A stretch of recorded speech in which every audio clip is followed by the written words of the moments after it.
महाराष्ट्रातील ताज्या घडामोडी पाहण्यासाठी आजच आपल्या विदर्भ न्यूज माझा चॅनलला यूट्यूबवर सबस्क्राईब करा। विदर्भ न्यूज माझा, आवाज जनसामान्यांचा। ट्रॅक्टरची ट्रॉली चोरी प्रकरणी दिग्रस पोलिसांची जलद कारवाई। 6 तासात आरोपी अटक, 6 लाखांचा मुद्देमाल जप्त। दिग्रस पोलीस स्टेशन हद्दीत ट्रॅक्टरची ट्रॉली चोरी प्रकरणी दिग्रस पोलिसांनी अवघ्या 6 तासात आरोपीस अटक करत सुमारे 6 लाख रुपयांचा मुद्देमाल आज सोमवारी जप्त केलाय।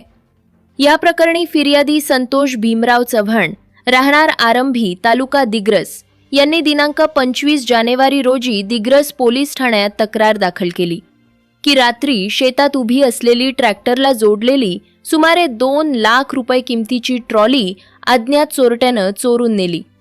या प्रकरणी दिग्रस पोलिसांनी अज्ञात चोरट्याविरुद्ध गुन्हा दाखल करून दिग्रस पोलिसांनी गुन्ह्याचं गांभीर्य लक्षात घेऊन आर्णी आणि दिग्रस पोलिसांचं विशेष तपास पथक तयार केले।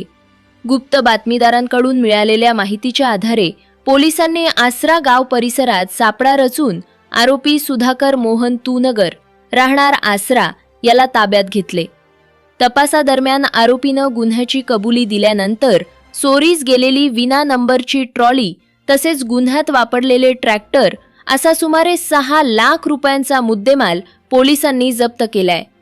ही कार्यवाही पोलीस अधीक्षकांच्या मार्गदर्शनाखाली पोलीस निरीक्षक वैजनाथ मुंडे आणि पथकानं केली।